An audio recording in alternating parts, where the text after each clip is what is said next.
No, it should be green. Go, right? I don't know. On the air is always red, though. Is it?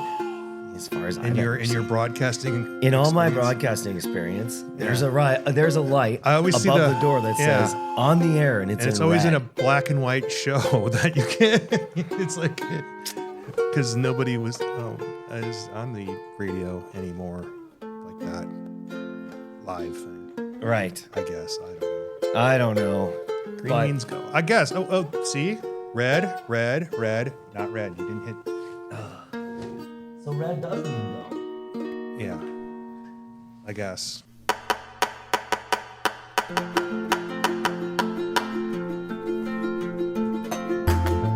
Arizona is a wildly beautiful place, brimming with over 100 brewing companies. I'm Rob Fulmer, the Director of Government and Community Affairs for the Arizona Craft Brewers Guild. I'm joined by Executive Director Andrew Baum.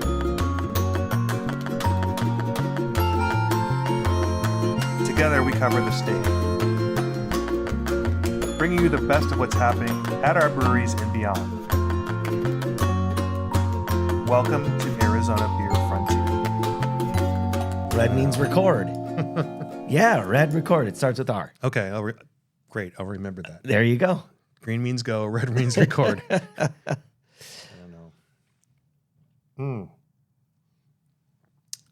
I ran out of coffee this morning, so having to do all that stuff, and it's You ran out of coffee at your house? Yeah, we ran. Oh out my of coffee God. at our house. We had guests and things, and I got my subscription from Amazon delivered yesterday. yeah, However, I did have to pick up. So this is a fun story. yeah. I went to Sprouts because I had some stuff to get, like organic garlic to plant and ginger to make my ginger stuff with. And I said, I better check on coffee. So I go and I look, and there's the Black Death Coffee Company, right? Okay, Or one of those. right. Dead on Arrival Coffee Company. Okay. I don't know what it's called. At least they're not going with the butthole hot sauce thing. Sure. Like Absolutely. everything has to do with your butthole when it comes to hot sauce. It's true. You're running out of those. They had a big thing that said, manager's discount. And I looked, and that regular size bag of coffee Yeah. was $18, marked down to $6. Okay. I bought it, Yeah. but why was it $18? I don't understand. I don't know. I Maybe it's like craft beer. don't think so. Bottom is falling out a little bit. I mean, I tasted it. It was not like, oh. Anyways, That's what I meant. yeah, so I had to buy that before our coffee came in yesterday anyway. So, yeah, I feel your pain. There you go. So we have a bunch of small news items. Maybe they'll be big by the time we talk about them. And they're just mostly about what's going on in the industry. And there's a couple of, hey, this isn't so bad news. And when you think about it, when I started 10 years ago, we were on the cusp of 30 breweries, and nobody knew it was going to get to close over 100 here in Arizona. Mm-hmm. Was it so terrible when there were 30, 40, 50 breweries? No, not really. It was good. So we'll talk about that a little bit. So you're saying retraction in the market isn't necessarily always bad? I think consumers will still have a good variety of choices. There will be a contraction of their choices at the supermarket. Yeah, But, it doesn't matter if breweries close or not. They're going to be taking away choice at the supermarket. Right. Period. End of story. Right. And they should, to some degree. Honestly, there is the argument that there is a lot of stuff on the market that was pushed there because after COVID, pre-COVID, breweries invested in that, thinking that was the way forward. And so you've got a lot of product that doesn't have a market to support it. And when I say market, I don't necessarily mean consumers don't want it. But you got the brewery on one hand and you got the consumer, and there are a dozen ways to get it there. And none of the retailers want to talk to every individual brewery. They don't want to sit down for tastings for 50, 60 choices a week, right? I mean, that would be an amazing job if that's all you had to do. You choose which beers right. we're going to go on the we shelf. We have a drug and alcohol policy for our employees, except for that guy. He's got to drink all that beer and figure out what we're going to put on the shelves. Do you remember yesterday when we were talking about why doesn't anyone brew a brown ale? Oh yeah. We were at a meeting, so this was amongst our board members, meeting, yeah. people who are knowledgeable in the industry. But go ahead, please. Well, we were discussing that there are some things that sell like awesome at the tap room, but you can't sell it out in the market no matter what. Right. And I think that if you go to I don't know, man, like giving consumers more choices is always the way I would prefer to go for our members and for consumers. I also understand that if you go to Fry's, even a big giant Fry's, and you're looking at the shelf and you've got 12 different hazy IPAs, Yeah. there's not a point in that. Yeah.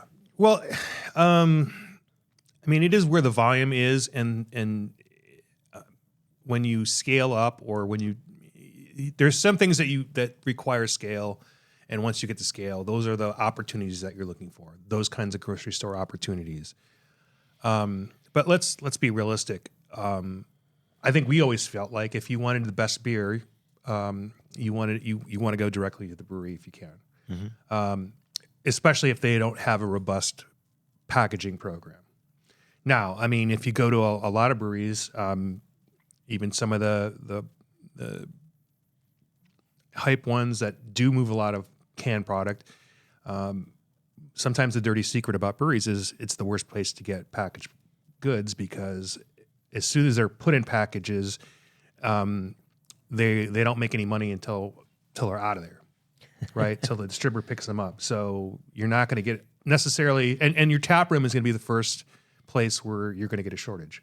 They would rather short the tap room of their own tap room than a customer down in their portfolio. Right, you never want to be out of product. I know as a consumer, you kind of come to expect, oh, they're out of it. Might be a couple weeks, but really the expectation on that level is to never be out of product. Every day that shelf has a hole in it is a day that brewery is not getting a sale, and every time there's not a scan of that beer through the grocer's POS is a negative day. It's like when your DoorDash driver spilled some of the soup in the bag, and so you give him a 4-star rating. That dude is not going to be working next week. Yeah. That's how it is. If you don't give them a 5-star, they are out. Yeah. Pretty much. And so it is realistic to expect at a large grocery store to buy large brands, and hopefully some local brands. That's a good expectation to have. And if, again, people ask, well, what can I do about this? Like, if you and all your friends and everybody just says, when they ask you, did you find everything? If you literally say, I wish I had, you're drinking Wren House Black Caddis. I wish they had Wren House Black Caddis. They had some other product I didn't like. If you literally make it a point to say that, I mean, eventually. It takes like 4 people. But you have to be persistent, and, I mean, it feels good to say, honestly. And the cashier doesn't know anything from anything. Sure. But it'll get moved. So anyway, it's super realistic to have those expectations. Did 20 years ago, I mean, Total Wine wasn't a thing here. Right. Bevmo wasn't a thing here. Big box stores like that for liquor weren't a thing. You couldn't buy beer at Target or Walmart. So you didn't have convenience stores with the 19-ounce cans. Or growler stations. Do you remember growler stations and gas stations? Growler stations and gas stations, and there was some. Oh my gosh, they're not going to know what to do, and I mean, there were a lot of choices that weren't available, and those were avenues that potentially could have been a place for craft beer, but it is kind of controlled a lot by the middle tier, the distributors. So, but I mean. We don't have a state with a lot of mom and pop liquor stores. But they are out there. Yeah. But and there are definitely on the beer side more options for local bottle shops to pick up from now than there have been in a long time. Right. They have a huge selection. Some do, some don't. Yeah. So, I mean, I live in Tempe. I live close to this office. Do I buy from Tops? Yes. And, people say, oh, they have a lot of warm shelf stuff there. I'm like, I know what I'm buying. I bought you those Terrace Bulba Saison, that holiday Saison. Like, is it the best that beer's ever seen? No. But are you ever going to get it anywhere else? No. But I mean, they do have if you have, a local choice and you have something you regularly pick up, if you buy it from the same place, it's going to move a lot better. It's going to support a small business. I'm near Bottle Shop 48. So I'll buy there. And they have warm shelf now too, because they're starting to get some more pull. But I mean, try to be for you and I, it's a little chaotic because we're all over the state, and we find ourselves outside of our neighborhood a lot. Right. But if you have a 9 to 5 and you buy beer on Thursday for the weekend or whatever, and your habits are pretty regular, like, I would encourage you to buy from those places, because those places are the places that are really going to save us in the long run. The entirety of the industry. Now, the top. Well, also, you just get a better choices there. Yeah. Like, that's straight up true. And I know that's not, and I'm not saying that breweries that send beer to grocery stores shouldn't, or that it's a bad thing. Obviously, it's a great thing. If you have a brand that's on fire and you can get it into that grocery store that can move a lot of volume, good, awesome. But if you are someone who's, as a consumer, is more focused on the breadth of the industry and the choices that you can get, you can't do it at a grocery store. Yeah. I mean, I don't know why we're even talking about this. well, I'm just setting us up for some of the discussion here about, like, pouring love into local. Yeah, that's one thing. If you want to talk about that first, I was going to say that, there were a lot of doom and gloom stories out there, but there are some more rational pieces coming out there. And yes, it won't be United States breweries at 10,000. It will be some other number. And maybe we can brew with Greenland water soon. Yeah. So Pour Love into Local is a promotional adventure that our friends at the Brewers Association are helping to keep local breweries top of mind during January, which is traditionally a very difficult month for all food service and hospitality, because people are getting those credit card bills in. They partied really hard for 2 weeks straight. They run out of coffee at their house. They ran out of coffee because they were partying so hard. Exactly. So it's a really tough time, and then you pile dry January on top of that, and it's a double hard time for breweries. So there's a way to keep breweries top of mind. You don't have to drink beer when you go to breweries. There's plenty of other things to do. There's plenty of other beverages and food and people and entertainment to keep you busy. So even if you're not drinking, don't. I find myself exploring food trucks through my breweries. I know there's food truck fests, and I know, but they are, that's where I'm introduced to new food trucks, is through some of the breweries. Right. The shop in my neighborhood, they sometimes it's not even a truck, it's a tent, and it's the only place that I know that I've ever seen the New Zealand meat pie guys. They had a Japanese themed pasta truck. Salaryman. So the other night there was Cajun, and I wouldn't have had it had I not dropped in to the brewery. Yes, I had a beer. I'm not participating in the dry aspect of dry January. But on this show, I'm drinking coffee now. I don't always drink beer on the show. We drink hop water sometimes. We do all kinds of fun stuff. There's tons of options at breweries. Right. So it was it is a Brewers Association initiative, but it was driven by a couple of our guild leaders that said, hey, we're really, this, of all the times that we're facing, and we've faced this quarter, this is probably one of the roughest. So we really need to have a coordinated message. So through that group, which we were I was just kind of a bystander, they arrived at this. I wasn't part of the logo discussion and the slogan discussion, but I think it's good.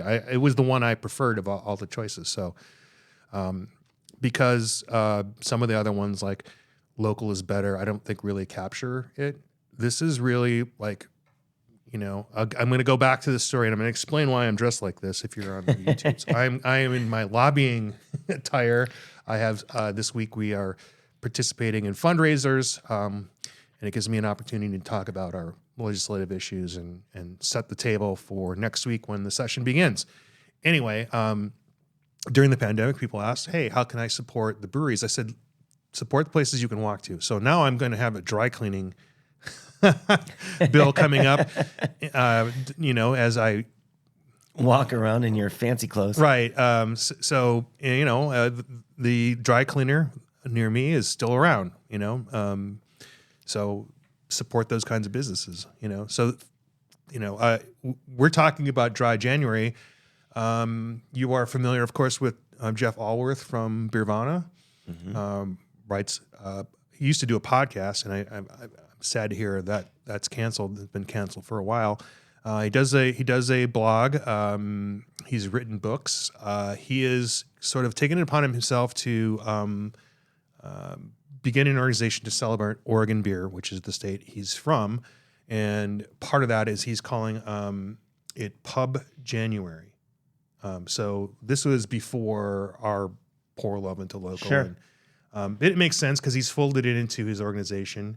But he's got a little beaver logo with a hop on, like the Wanderlust logo, but it's a beaver. Right. But part of their strategy, and it seems a little bit kind of like what we try to encourage for Beer Week. They have candle painting nights, chess nights, comedy shows,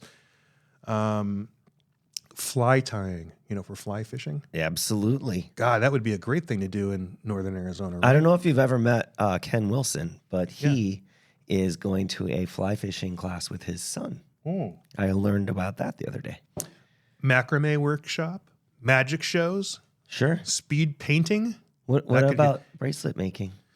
It's not on there, but maybe I can call him. Maybe you could go up Update there. your bullshit now. So, we have our Beer Week coming up, and that's the kind of things that we want to push as well. Our breweries are, they have different models, and they are individual businesses with different, they have different vibes. Yeah, well, most of the breweries that I ever talk to, go to, see online, they do special events every week. Yeah. No one is sitting around just like, okay, everyone come to me and drink my beer. They're all doing special events that they're pushing every week. Whether it might be trivia. Yeah. Could be karaoke. Yeah. When I was at the shop on Monday, it was very crowded. It was trivia night. Mm-hmm. And, I know that works very well. And I know, I think even the places that are doing something every day, every week, it's got to mix it up a little bit. Mm-hmm. And also, I don't go enough, or I don't hear enough, and people probably have to rely on social media, but I'm sure there are people who can hit trivia night every week. Oh yeah. I mean, every Fate day does it every Tuesday. Okay, so we're here, and I didn't even know that. Well, you didn't look at the bathroom. I'm not into trivia. It's on the bathroom for like the last 6 months. I'm in my own head when I'm in the bathroom. I don't That's really nice. like to read. Okay. Sorry. But so there's Dry January, and there's Pour Level into Local, and if you're in Oregon, there's Pub January, but I think our Pour Level into Local is a quarterly thing, so it's going to go through March, right? January, February, March. I don't know if why would it be quarterly? Because it's not just the month; it's the quarter that is difficult for a lot of breweries. January and February. Sure. Maybe not so much March. Not for us. March is a pretty big month here. Yeah. And February. Waste management open. Yeah. Got tons of people in town. Yeah. I don't know that You have to translates capture that, but to it doesn't. Tapper It doesn't organically. Yeah. But there definitely are people who are craft beer fans looking for new breweries when they come to town for that. A lot of people. People still do beer tourism. yeah. I think. Yeah, there are. We had the guy from Brew York Yeah. swing through here. Was literally at Fate here. Oh, I did run into his posts today, actually, while I was putting our social media together. Didn't use any of it, but Yeah. yeah, great. What else you got there? Well, Brad, formerly of Scottsdale Beer Co. and Throne, is now the head brewer at Greenwood. Yes. So that's pretty cool new info. Love that dude. I saw Such a talented brewer. I saw his picture on social media, and I was like, that guy doesn't have social media. It was Scott Gunther. Yeah. That guy does have social He media. does. He likes that. Scott is with Santan. Santan. And there was a picture of them together. It was good to see Brad. Haven't seen him in a while. Bonnie and I ran into him at BRI the other day. Went and sat down. I was like, hey. He looked over and he's like, hi. I'm like, it's Bauman. No one recognizes me anywhere anymore. It's amazing. Because of the mustache? Oh, I also have my glasses for you. Oh, okay. Oh, keep talking. So Brad is now at Greenwood. Yeah, Brad is now at Greenwood. Talk about Josh. What? No, I don't. I don't have anything to say while you're gone. I'm adrift. I'm All right, completely okay. lost. All right. I'm gonna do the fashion show. Oh, okay. Oh, I've seen the white glasses. Yeah. Yeah, sure. Yeah. Now I have this. I feel like this is the flip downs. Yeah, this is the look that Ken Wilson accused you of being. Yep. A 70s detective. Hey. I mean, you do have this. Way to go. You do have this the Bears Ditka Go look to Bears. it. Especially with this hat on. He's got these the 70s frames, but in this case it's white. Yesterday you were wearing a more natural color, and he's got I have black and I have red and I have white. right, and he's got the flip downs, and I don't know. You want to do a product It's placement? awesome. We're not getting They're paid $7 each, man. And from Zenny. yeah, I mean it's like a no-brainer. My prescription is super easy, so when Bonnie gets her glasses, they're far more expensive. But mine are just like, oh, give me that and that and that and that, easy. I said this last year when I got my prescription. I should do that, and then I didn't. So now I'm going to wait for my new prescription. Just depends on how difficult your prescription is. Well, I just need a new one because I hate to buy glasses and have them be wrong. How you like that? Red. That is a Chip Mulala look right there with the red. I think he's worn red glasses. I saw a picture of him on social media. Chip Mulala with Huss, Dubai. who has been on a pretty long hiatus. Yeah, he was in Dubai. I mean, I didn't see it, but Bonnie told me about it. Okay. I have another option for my little clip-ons too.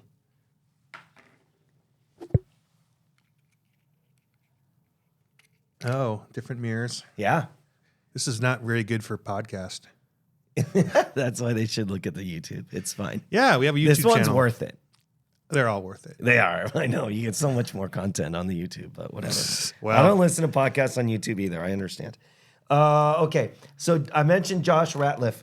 So Josh was working with Mr. Beer for a very long time. That's true. Yeah.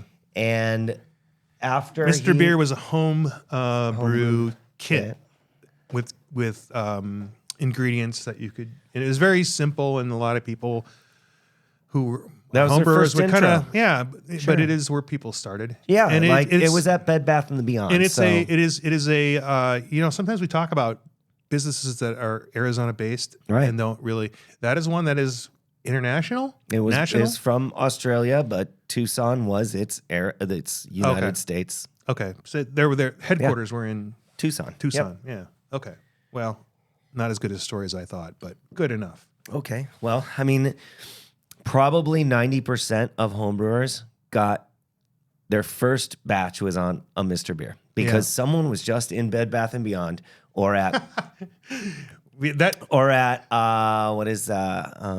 Well, while you're thinking of it, Bed Bath and Beyond pre-existed the time frame that I talked about as a weird place to get beer. It is because they used to have like a warm shelf of international beers, Yeah. occasionally some craft beer. And that's Yeah. where you would be able to find, you would find Sierra Nevada's American Stout, Yeah. right? You wouldn't find the like- pale ale. You'd find that. You'd find stuff. I guess back in the day, it was stuff that would actually sit on the warm shelf. Like it was more porters and like things that people thought you couldn't get anywhere. So Right. you got them at Bed Bath and Beyond. Anyway, And, Mr. Beer. Yeah. And so, someone would walk by and be like, oh, my buddy Bob, he likes beer. Here's his homebrew kid. Right. And I'm going to get him that for his birthday. Cool. Because it was right there. Yeah. And so then Bob got a homebrew kit and then he made his first batch. And then he was like, I can do better than this. Let's find out how. And so that's how a lot of people got into homebrew. Anyways, that was what Josh Ratliff did. Okay. Then he moved to Pine Top Right. and was the head brewer at Pine Top for several years. Moved back to Tucson with an opportunity to help open a new brewery, and it is open. Okay. And it's called? It's called Rustic, Rustik, Rustic Brew. Josh is going over to Catalina and brewing the beer there, but they have one tap room now with another one under construction and a plan for a third by the end of this year. Wow. And they're going to just be serving all those beers in their own tap rooms and bingo bango. 3 all in the Tucson area? Yes, sir. Okay. So that's that. Okay. Glad that that came through finally. Yeah, I know he had. It's a tough life for a pimp, It was difficult for him to really network in Pine Top, I think. It is, yeah. And boy, I feel weird telling his story without him here, but I know he had interviewed for some larger jobs in other parts of the country. He did go back to Mr. Beer for a short time. Yeah, but that was under the understanding that was going to tide him over, and while he could part-time help with this other enterprise. Right. Probably should get him on to tell the story. We should. Yeah. So that's cool. Yeah, no. I like to hear stories of people moving on and doing other things, and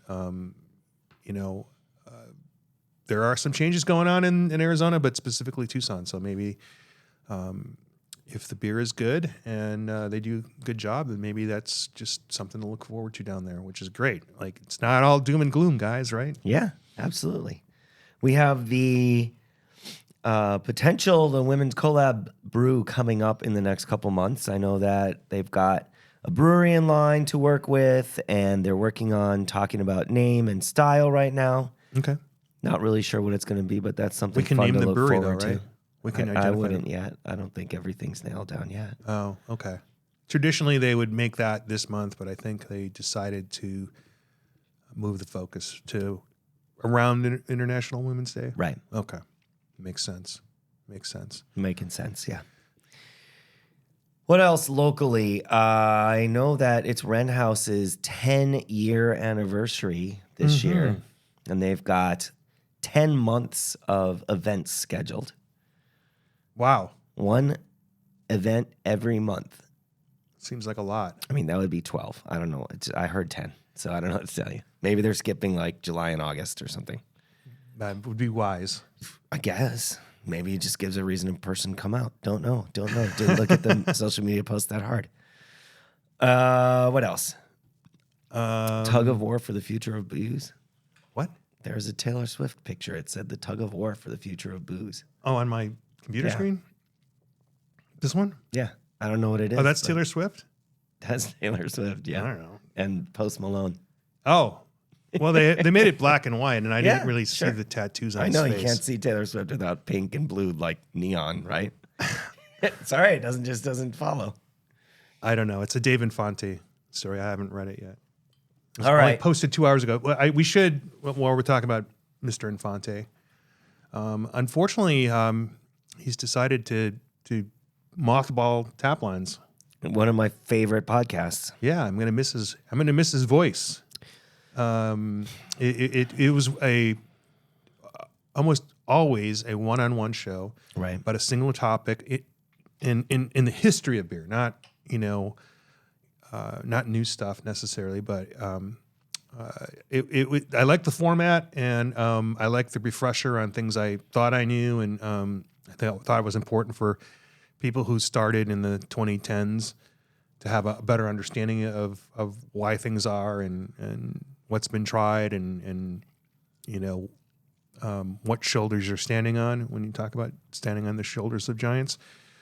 So he finished his show with Maureen Ogle. It's the first show he did, and it's the last one. And they decided to talk about the future of beer 25 years from now. And I've seen also Mr. Allworth, who we just mentioned, talk about beer 25 years in the future as well. He took the cue. But I think, and I haven't listened to the Dave Infante podcast yet.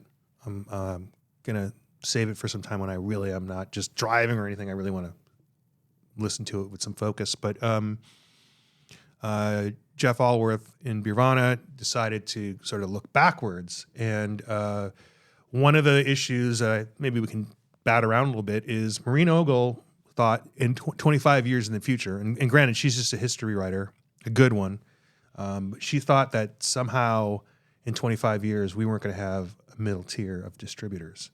She thought the direct-to-consumer thing was going to sort of shake that up. I don't know if that's true, or that is likely. Jeff Allworth said there's no way that's going to happen. And his argument, I don't know how you is there a way to use that quantum entanglement to just directly zap it through the wires to someone's house? Yeah. Well, I mean, let's be honest. ABI tried. They tried to leverage the Keurig technology. They also got involved in home brewing. They bought Northern Brewer. They bought through ZX Ventures. They bought what else? They bought all the rating sites. One of those pod brewing things. Yeah. Is it Beer Maker that they buy? No. I don't know. But they saw a future of people making these products in the home and just getting presumably Budweiser kits to make, like you make coffee. It sounds like it was an idea that didn't have the technology behind it. Because how do you deal with the time factor? How do you deal with, is it powdered alcohol? I don't know. It seemed like it was like we had the future in our hands. No.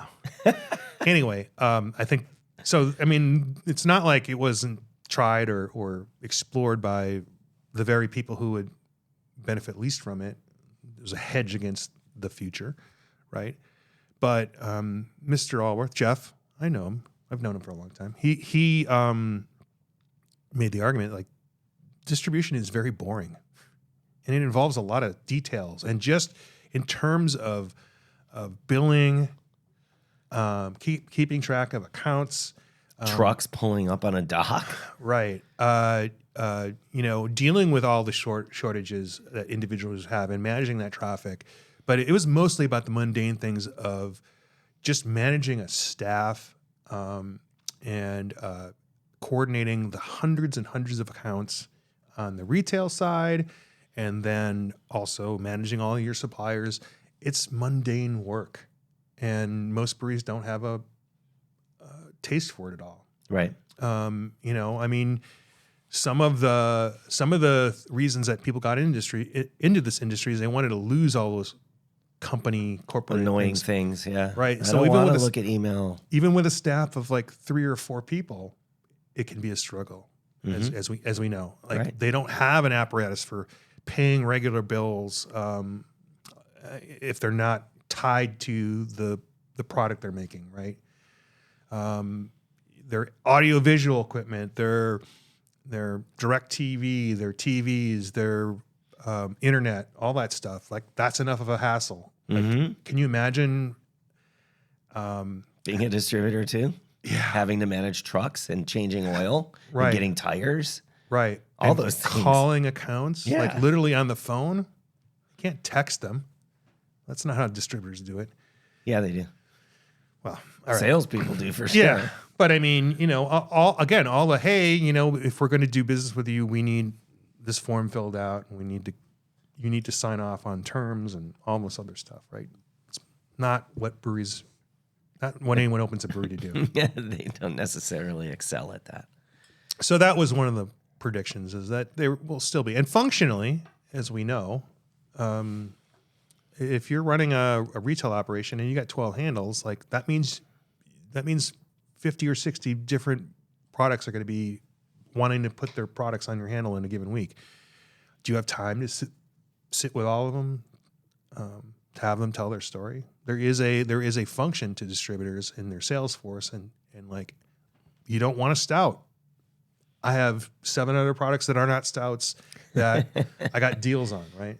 Right. So, I mean, there is a reason, and there'll always be a middleman. And every consumer product, there is a distribution tier. I don't think that any of our members are arguing to get rid of distributors, ever. Mm-hmm. Like, we as an industry understand the value that they give to the product, Right. which is getting it into people's hands. So, I don't think the distribution tier is going to go away. No. That's No. I guess part of what I have to do is explain to them that some of the things that we do as small breweries are not a threat. yeah. But they do, like any other trade organization or groups of people, especially if they're multi-state, they get together and they tell horror stories about the slippery slope. If you let these guys do this, then we will lose what we have built for over 120 years. Or whatever. Obviously, the middle tier wants every drop of alcohol to go through their organization. Right. With the asterisk of unless it's not profitable. Right. And most of the beers that come from the small breweries in Arizona would never be profitable for a distributor to try and take on as a thing. So in their case, they would say, well, then just don't have them. So then just don't have those breweries. What are you talking about? Yeah. Well, I would say, in talking to my colleagues and following, along with what's going on nationally, we do have one of the better relationships with our distributors here in Arizona. Mm-hmm. Doesn't mean it can't be better. Doesn't mean we will not fight for things that I think are important for breweries. But we have gotten a lot of mileage out of our relationship. But, things are changing, and I would expect our relationship would have to change, and there will have to be some give and get in how we operate. And people might not see that, except for they might say, hey, this Strong Beer Festival, Arizona Strong, had a different character this year. And it might be because there's not as big of a distributor presence. And there may be some net good from that, but there's also some negatives. Like, they used to provide a lot of equipment and support. And I think people expected to see the brand from their hometown where they grew up in another state. And that might not be the case. That might not be the priority of the distributor any longer. So those things you're going to see probably. We talked about the concentration of brands in the grocery store, which, again, we're not going to see the benefit of the Fry's Albertsons merger not going through, because it would have been generally bad. So now it's just Status quo bad. So yeah, things are going to change, but we are working hand in hand on the hemp beverage bill, the distributors and the Brewers Guild and the Distillers Guild, and to some extent the wineries. And I think that's a good thing. But we're going to part ways on a few things, and some of them might be trivial, but we'll see how it all rolls out. Right? Great. I guess we don't really have an update on THC. We're just waiting for the session to get rolling so that we can introduce the bill. Yeah, we have a bill. I don't know if it has a bill number yet. It has to be submitted. We have a sponsor. I don't know that it's fair to say who that is until it gets put in the bill folder and gets a number. Mm-hmm. I did meet with a few members of the House Commerce, which eventually it will have to go through. I believe we're going through the Senate. So interesting. There used to be a Senate Commerce Committee. There is no longer a Senate Commerce Committee. So I'm not sure what direction our bill would go through. If there's a tax element, which I think we're keeping that separated out, it would go through Ways and Means or appropriations. I'm not sure where it's going to go, but they decided to not have a Senate Commerce, which is a little bit interesting. So I'll find out more about that. It's interesting also that right now, at least as of last night, the Arizona Legislative Government page, azledge.gov, did not have the committee assignments yet, although I know just from talking to people who some of the people are, as an example, on the Commerce Committee, but there's no... you can go through every House member and see what committees are on, but there is But no it's not paid. consolidated. Yeah, so Websites. which is Freaking well, websites. and what I've also noticed, I haven't looked through the Arizona agenda where usually they are pretty good at pulling that information together. I didn't see any news stories. That's not coming to my email anymore either. I don't know what's going on. Yeah. So it's always been late. It'll be like 2 weeks after the session, and That maybe they finally get it up. Okay. Yeah. So kind of flying a little bit blind. I have a meeting tonight. I have a couple of senators have a fundraiser. I've been asked by the distributors lobby team, former representative, Steve Barkley and why can't I think of his name? It's also Steve, Steve Kaiser, to attend that tonight. So that's why I'm wearing Fancy clothes. Yeah. Great. Yeah. Lobbying clothes. Yeah. I'm wearing cold clothes. It's cold out. It is. It is. It's nice. It's nice. Well, Rob, I think we should wrap it up. Okay, let me just go through my notes here. Oh. We didn't. I didn't know that you had notes. I have tabs. Oh, tabs open. Got it. Of course. Sorry. You didn't see this story, but Pabst Brewing Company. A lot of times it's a go-to for your dive bar situation. A lot of people favor it as a American premium or light beer. Well, no, it's not light. Lager. A lot of our brewery people, they either drink Miller or Coors or Pabst, generally speaking. Right. Pabst was a brewery unto its own for many, many years in Milwaukee. And Storied brewery. Yeah, and then it Died. It died, and there was a company that collected those brands like Hams and dozens and dozens of breweries that had closed under the Pabst moniker. They more or less Schlitz. And they were Schlitz, Blatz, and they were contract brewed, generally through Miller, a lot of times, but also independent breweries too. Yeah. Here we go. PBR, Old Milwaukee, Stag, Stroh's, National Bohemian, Old Style, Natty Bow, High Lemons.